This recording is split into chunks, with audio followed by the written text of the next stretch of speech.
नमस्कार, आप देख रहे हैं अपना बिहार। मैं हूं शुभे मिश्रा, आपके साथ बुलेटिन की शुरुआत बहुत बड़ी खबर के साथ करेंगे। इस वक्त की बड़ी खबर पटना से, जहां तीसरे चरण की शिक्षक बहाली परीक्षा का पेपर लीक मामले में आर्थिक अपराध इकाई ने बहुत बड़ा खुलासा किया। परीक्षा से एक दिन पहले ही पेपर लीक हो गया था और इस पेपर लीक कांड के तार हजारीबाग से जुड़े हैं, जिसके बाद आर्थिक अपराध इकाई और झारखंड पुलिस की टीम एक्शन मोड में आई, जिसके बाद शक के दायरे में आए 270 अभ्यर्थियों के साथ संगठित गिरोह के सदस्यों को गिरफ्तार कर लिया गया। पकड़े गए अभ्यर्थियों के पास से जो प्रश्न पत्र और आंसर शीट मिले, उससे इस बात के सबूत मिले कि तीसरे चरण की परीक्षा का पेपर लीक हो गया था, जिससे बीपीएससी के फुल प्रूफ इंतजाम के दावे की हवा निकल गई। अब तक की जांच में जो सबूत मिले हैं वो बेहद चौंकाने वाले हैं। इस कांड से जुड़े माफिया ने अभ्यर्थियों से 10-10 लाख रुपए तक की वसूली की और इस पूरे मामले में ईओयू ने अपने ही थाने में एक प्राथमिकी दर्ज कर आगे की कार्रवाई में जुटे हैं। गिरफ्तार सभी 270 अभ्यर्थी और संगठित गिरोह के सदस्यों को पटना लाकर बीएमपी में रखा गया है और आज देर रात ही सभी को कोर्ट में पेश किया जाएगा। अधिक जानकारी दे रहे हैं संवाददाता संजय कुमार। शिक्षक बहाली भर्ती परीक्षा के तीसरे चरण को लेकर एक बहुत बड़ा खुलासा सामने आया है।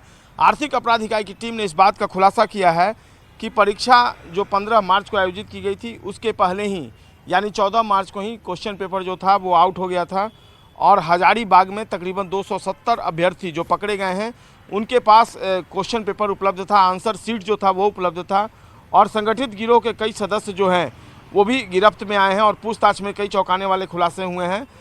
पूछताछ के क्रम में इस बात के जो सबूत हैं उससे इस बात की जानकारी मिली है कि अभ्यर्थियों से 10-10 लाख रुपए वसूले गए हैं ताकि उन्हें परीक्षा के प्रश्न पत्र और उत्तर सहित सारी चीज़ें उपलब्ध करा दी जाए। और मामले की गंभीरता को देखते हुए अब आर्थिक अपराध इकाई की टीम ने अपने ही थाने में आज यानी 16 मार्च को धारा 420, 467, 468, 471 और 120 के तहत जो FIR है उसको लॉन्च किया है और IT एक्ट 2000 दर्ज भी इसमें लगाया गया है। तो कुल मिलाकर जो एविडेंस हैं वो तमाम दावों की कलई खोलते नजर आ रहे हैं, क्योंकि क्वेश्चन पेपर लीक होने की बात सामने आ रही है और कई चौंकाने वाले तथ्य सामने आ रहे हैं। तो ऐसे में आर्थिक अपराध इकाई अभी पूरे मामले की जांच में जुटी हुई है और निश्चित तौर पर आर्थिक अपराध इकाई की टीम एक रिपोर्ट तैयार करेगी जो बीपीएससी के पास भेजा जाएगा।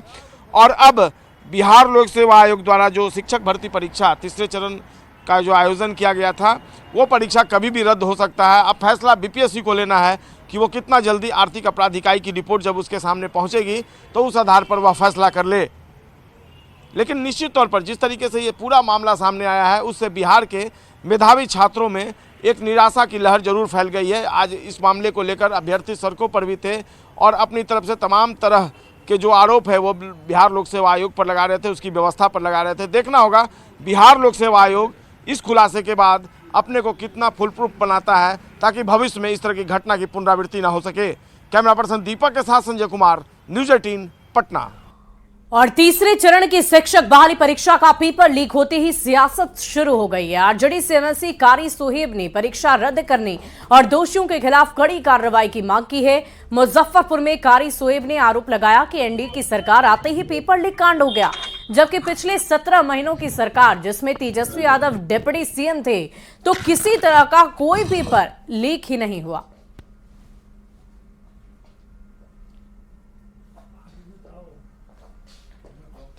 कि आरोप क्या लग रहा है, ये तो सिद्ध हो गया कि लीक हुई है। बड़ा घोटाला है, इसमें सत्ता संरक्षित लोगों ने इसमें बहुत बड़ा घोटाला किया है, इसमें अधिकारी भी शामिल हैं।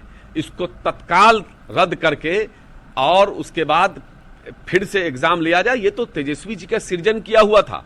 तेजस्वी जी ने ये दिखा दिया कि कैसे नौकरी दी जा सकती है, कैसे लोगों का एग्जाम लिया जा सकता है। 17-17 लाख लोग बैठे एग्जाम में, कहीं पेपर लीक हुआ? लेकिन भाजपा की, मोदी जी की गारंटी है कि लीक होना है, क्योंकि भाजपा लीकेज पार्टी है। आप देखिए यूपी में कोई एग्जाम हो पा रहा है, जितना भी वैकेंसी निकलता है सब पेपर लीक हो जा रहा है। और बिहार में मंत्रिमंडल विस्तार के बाद नीतीश कैबिनेट के विभागों का बंटवारा भी कर दिया गया है। किसे कौन सा विभाग मिला, आइए इस पर एक नजर डाल लेते हैं। सबसे पहले बिहार के मुख्यमंत्री नीतीश कुमार की तस्वीर देखिए। गृह सामान्य प्रशासन मंत्रिमंडल विभाग उन्हें दिया गया है।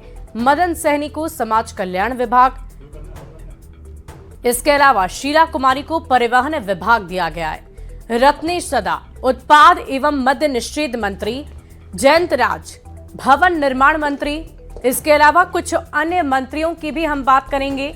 लेसी सिंह की भी बात कर लेते हैं। जयंत राज से उसके पहले की तस्वीर आप देख पा रहे होंगे, भवन निर्माण मंत्री हैं। इसके साथ ही अब आपको दिखाते हैं लेसी सिंह की तस्वीर, जो कि खाद्य आपूर्ति विभाग की मंत्री बनाई गई है। इसके साथ ही अशोक चौधरी ग्रामीण कार्य मंत्री बनाए गए हैं। सुनील कुमार शिक्षा मंत्री के तौर पर उन्होंने पदभार ग्रहण किया है। महेश्वर हजारी सूचना एवं जनसंपर्क मंत्री बनाए गए हैं। विजय चौधरी की भी तस्वीर हम आपको दिखा रहे हैं। विजय चौधरी को कौन सा विभाग मिला है वो भी आपने देखा। विजेंद्र प्रसाद यादव ऊर्जा योजना एवं विकास विभाग के मंत्री बनाए गए हैं। इसके साथ ही साथ आपको जमा खान का भी विभाग बता देते हैं। मोहम्मद जमा खान अल्पसंख्यक कल्याण मंत्री, ग्रामीण विकास विभाग के मंत्री बनाए गए हैं श्रवण कुमार। इसके साथ साथ संतोष सुमन, जो कि जीतन राम मांझी के बेटे हैं, उन्हें आईटी लघु जल संसाधन आपदा प्रबंधन विभाग दिया गया है। सुमित कुमार सिंह विज्ञान एवं प्रौद्योगिकी एवं तकनीकी शिक्षा विभाग का पदभार उन्हें दिया गया है। बिहार के दोनों डिप्टी सीएम का कौन सा विभाग है वो भी आपको बता दें। सम्राट चौधरी को वाणिज्य कर विभाग दिया गया है। विजय कुमार सिन्हा को पथ निर्माण विभाग दिया गया है। विजय सिन्हा भी बिहार के दूसरे डिप्टी सीएम हैं। इन्हें पथ निर्माण, खान एवं भूतत्व, कला संस्कृति एवं युवा कल्याण विभाग दिया गया है और कहा कि वे विभाग की अच्छी जिम्मेदारी अच्छे ढंग से निभाएं और शराब तस्करों पर नकेल कसेंगे, इसका शपथ हर मंत्री ने लिया है। तो ये तस्वीरें हम आपको दिखा रहे हैं। और देखिए, रेणु देवी जो पूर्व में बिहार की डिप्टी सीएम हुआ करती थी, उनका विभाग भी आपने देखा। नीतीश मिश्रा उद्योग और पर्यटन विभाग उन्हें दिया गया है। तो ये तमाम मंत्री जिन्होंने आज बिहार सरकार में मंत्री के तौर पर शपथ ग्रहण किया है। नितिन नवीन नगर विकास एवं आवास विभाग उन्हें दिया गया है। राजस्व एवं भूमि सुधार विभाग दिया गया है डॉक्टर दिलीप जायसवाल को। तो डॉक्टर दिलीप जायसवाल की तस्वीर भी आपने देखी। जनक राम को एक बार फिर दिखा देते हैं। SC/ST कल्याण विभाग के मंत्री बनाए गए। हरी सहनी पिछड़ा अति पिछड़ा कल्याण विभाग की जिम्मेदारी उन्हें दी गई है। तो इन मंत्रियों को आपने देख लिया कि इन्हें कौन सा विभाग दिया गया है, वो तस्वीर भी हमने आपको दिखा दी। तो अब आप समझ सकते हैं कि इन मंत्रियों को जिन्होंने पहले भी पदभार ग्रहण किया था, उन्हें ही एक बार फिर से उन्हीं के विभागों की जिम्मेदारियां दी गई है। मंत्री रत्नेश सदा मद्य निषेध विभाग के पदभार को संभालेंगे और कहा है कि वो विभाग की जिम्मेदारी बहुत अच्छे ढंग से निभाएंगे, शराब तस्करों पर नकेल भी कसेंगे।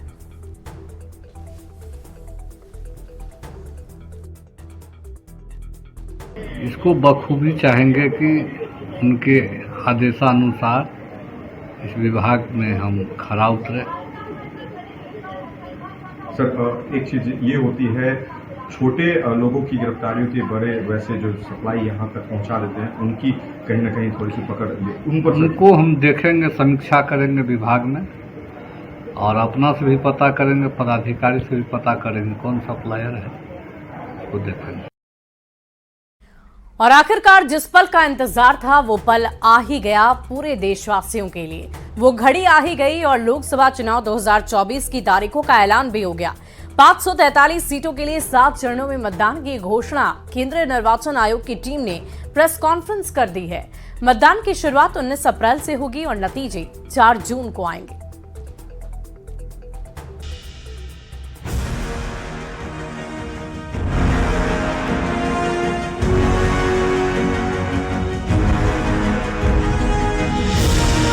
चुनाव आयोग ने लोकसभा चुनाव 2024 की तारीखों का ऐलान कर दिया।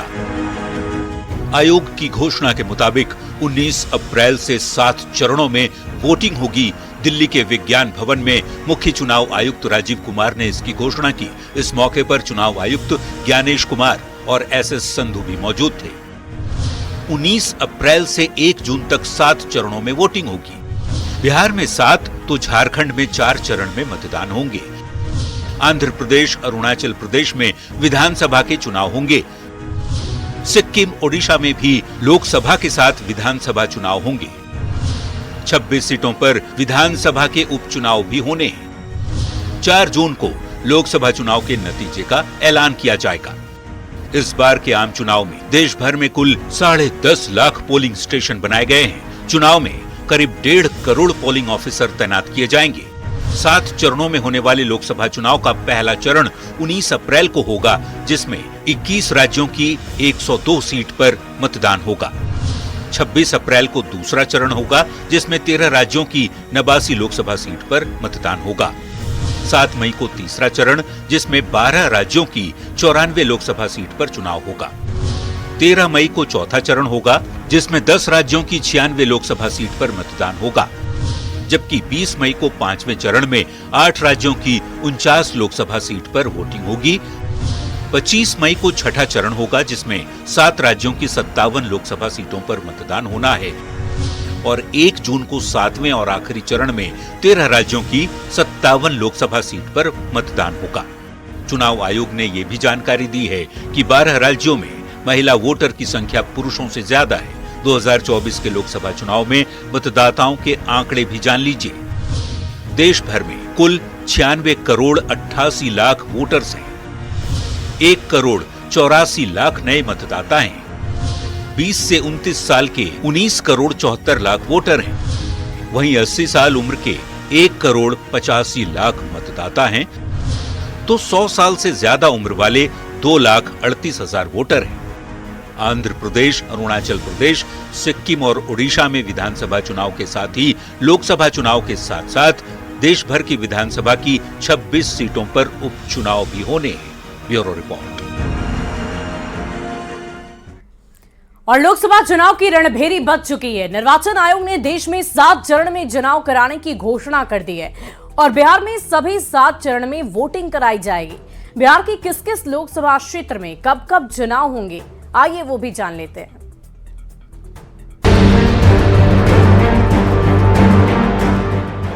(543 parliamentary constituencies will do it in 7 pages. और इसी के साथ लोकसभा चुनाव का शंखनाद हो गया। चुनाव आयोग ने लोकसभा चुनाव की तारीखों का ऐलान कर दिया। पूरे देश में 19 अप्रैल से 1 जून तक 7 चरणों में मतदान होंगे और 4 जून को लोकसभा चुनाव के नतीजे आ जाएंगे। उत्तर प्रदेश और बिहार 3 ऐसे राज्य हैं जहां सभी 7 चरणों में मतदान होंगे। बिहार में पहले फेज में 4 लोकसभा सीटों पर मतदान होगा, जिसमें औरंगाबाद, गया, नवादा, जमुई शामिल है। दूसरे चरण में 5 लोकसभा क्षेत्र में मतदान होगा। किशनगंज, कटिहार, पूर्णिया, भागलपुर और बांका में चुनाव होने जा रहे हैं। तीसरे चरण में 5 लोकसभा क्षेत्र में मतदान होगा, जिसमें झंझारपुर, सुपौल, अररिया, मधेपुरा और खगड़िया की लोकसभा सीटें होंगी। चौथे चरण में 5 लोकसभा क्षेत्र में मतदान होगा, जिसमें दरभंगा, उजियारपुर, समस्तीपुर, बेगूसराय और मुंगेर शामिल है। 5वें चरण में 5 लोकसभा क्षेत्र में मतदान होगा, जिसमें सीतामढ़ी, मधेपुरा, मुजफ्फरपुर, सारण और हाजीपुर की लोकसभा सीटें हैं। छठे चरण की बात करें तो छठे चरण में 8 लोकसभा क्षेत्र में मतदान होने जा रहा है। वाल्मीकि नगर, पश्चिम चंपारण, पूर्वी चंपारण, शिवहर, वैशाली, गोपालगंज, सिवान और महाराजगंज शामिल है। 7वें चरण में 8 लोकसभा क्षेत्र में मतदान होगा। नालंदा, पटना साहिब, पाटलिपुत्र, आरा, बक्सर, सासाराम, काराकाट और जहानाबाद है। तारीखों के ऐलान के साथ ही देश में चुनाव आचार संहिता लागू हो गई। अब बिहार की जनता 40 में से कितनी सीटें किस पार्टी को देती है, ये देखना होगा। Bureau report, news 18। और लोकसभा चुनाव का ऐलान हो गया है। ऐलान के साथ बिहार में राजनीतिक सरगर्मी बढ़ गई है। दोनों ही गठबंधनों की तरफ से ये दावा किया जा रहा है कि वो चुनाव में जीतेंगे। सवाल है कि 2024 का रिजल्ट क्या 2019 की तरह दोहराया जाएगा या फिर कोई बहुत बड़ा उलटफेर होगा। 543 parliamentary constituencies will do it in 7 pages. पूरा देश और बिहार का कार्यकर्ता तैयार है। हम लोग पूर्ण रूप से तैयार हैं। हम आने वाले चुनाव में 40 का 40 सीट जीतेंगे। लोकसभा चुनाव की तारीखों के ऐलान के साथ ही जीत के दावे का दौर तेज हो गया है। बीजेपी के फायर ब्रांड नेता गिरिराज सिंह के साथ साथ बिहार के डिप्टी सीएम सम्राट चौधरी ने भी दावा किया कि वो लोग तैयार हैं और बिहार की सभी 40 सीटों पर एनडीए की जीत होगी। हम 39 सीट पिछले बार जीते हैं एनडीए, इस बार 40 का 40 लेंगे। हम लोग पूर्ण रूप से तैयार हैं। लोकतंत्र फिर से स्थापित हो और नरेंद्र मोदी जी के नेतृत्व में फिर से सरकार बने। जेडीयू के प्रदेश अध्यक्ष उमेश कुशवाहा ने भी एनडीए को राज्य में 40 की 40 सीटें मिलने का दावा किया है। 40 के 40 जो हमारा सीट है बिहार में लोकसभा का, 40 के 40 सीट एनडीए के झोली में जाएगा। एनडीए की तरह ही इंडी अलायंस के नेताओं का भी दावा है कि जीत उन्हीं की होगी। हम आने वाले चुनाव में 40 का 40 सीट जीतेंगे, ये स्पष्ट प्रमाण बिहार की जनता ने दे दिया है। राजनीतिक दलों के दावे अपनी जगह है, लेकिन 2019 के चुनाव के नतीजों पर गौर करें तो 2019 में एनडीए के खाते में 40 में से 39 सीटें गई थी, जबकि महागठबंधन को मात्र 1 सीट पर जीत मिली थी। 2019 में अगर पार्टी वाइज रिजल्ट देखें तो एनडीए में बीजेपी को 17 सीट पर जीत मिली थी, जेडीयू के 16 उम्मीदवार चुनाव जीते थे, जबकि 6 सीटों पर एलजेपी को जीत मिली थी। महागठबंधन में सिर्फ कांग्रेस का खाता खुल पाया था, जबकि आरजेडी जैसी पार्टियों को एक भी सीट नहीं मिली थी। 2024 में एनडीए का कुनबा 2019 से भी ज्यादा बड़ा हो चुका है। मांझी की हम और कुशवाहा की पार्टी भी एनडीए का हिस्सा है। दूसरी ओर महागठबंधन में आरजेडी, कांग्रेस और लेफ्ट की पार्टियां शामिल हैं। अब देखना होगा कि बिहार की जनता का जनादेश किस गठबंधन के साथ है। न्यूज 18 के लिए पटना से शैलेंद्र कुमार, आनंद अमृतराज और अमित कुमार की रिपोर्ट। और मुख्य निर्वाचन आयुक्त के चुनाव की घोषणा के बाद बिहार को लेकर निर्वाचन आयुक्त एच.सी. निवासन ने प्रेस कॉन्फ्रेंस की। इस दौरान उन्होंने बिहार को लेकर क्या कुछ कहा है, आपको सुनवाते हैं। बिहार इलेक्शन में ये पर्सन्स विद डिसेबिलिटी और 80+ वोटर वाला, आप सब लोग जानते हैं, कोविड वाला, ये 3 स्पेशल कैटेगरी वाला फर्स्ट बिहार जनरल इलेक्शन था 2020 में, जो विधानसभा के लिए हुआ था, जिसमें ये एब्सेंटी वोटर्स शुरू हुआ, ये 3 कैटेगरी के लिए। अब उसमें भारतीय निर्वाचन आयोग ने थोड़ा मॉडिफिकेशन किया है। जैसे मैंने पीडब्ल्यूडी के लिए मैं पहले ही बोल दिया, पहले 80 साल के ऊपर को हम लोग लेते थे पोस्टल बैलेट के लिए, इस बार 85 साल के ऊपर वाला हम लोग लेते हैं। तो हम लोगों का भी 85 साल को उम्र के ऊपर हम मतदाताओं की संख्या लगभग 6,67,000 है जो इसके लिए पात्र होंगे। पीडब्ल्यूडी का मैंने संख्या बोल दिया था 7,42,000 है, लेकिन उसमें वो लोग 40% से अधिक विकलांगता रहने का सर्टिफिकेट भी देना पड़ेगा अप्लाई करने। इस दोनों केस में उन लोगों को, सब लोगों को अप्लाई करना पड़ेगा, तभी पोस्टल बैलेट मिलेगा, ऑटोमेटिकली नहीं मिलेगा। पोलिंग स्टेशन हमारा 77,392, उसमें नगर एरिया में 11,162 है और रूरल एरिया में 66,230। और पटना में होली से पहले फागुन महोत्सव का आयोजन किया गया, जिसमें महिलाएं हाथों में मेहंदी लगाकर होली की मस्ती में झूमती गाती नजर आए। महिलाओं ने कहा कि वो फागुन महोत्सव में श्याम की भक्ति करती हैं और उनके नाम की मेहंदी लगाती हैं। विनीता, फागुन का महीना है और फागुन के महीने में श्याम फागुन महोत्सव का आयोजन किया जा रहा है। श्याम के भक्त मेहंदी लगाकर इस महोत्सव को मना रहे हैं। इसकी शुरुआत मेहंदी के साथ हो रही है और यहाँ देख सकते हैं श्याम के जितने भी भक्त हैं वो अपनी हाथों पर मेहंदी लगाकर खाटू श्याम की भक्ति में नाचती, झूमती और उनके जयकारे लगाती हुई नजर आ रही है। जय श्री श्याम के भक्त यहाँ हाथों में मेहंदी लगाकर नजर आ रही है। खाटू नरेश की जय, कितना खास है ये बहुत हमारे लिए बहुत बहुत बहुत खास है। मतलब आज का दिन हमारे लिए बहुत ज्यादा इम्पोर्टेंट है, जिसका हम लोग साल भर तक इंतजार करते हैं।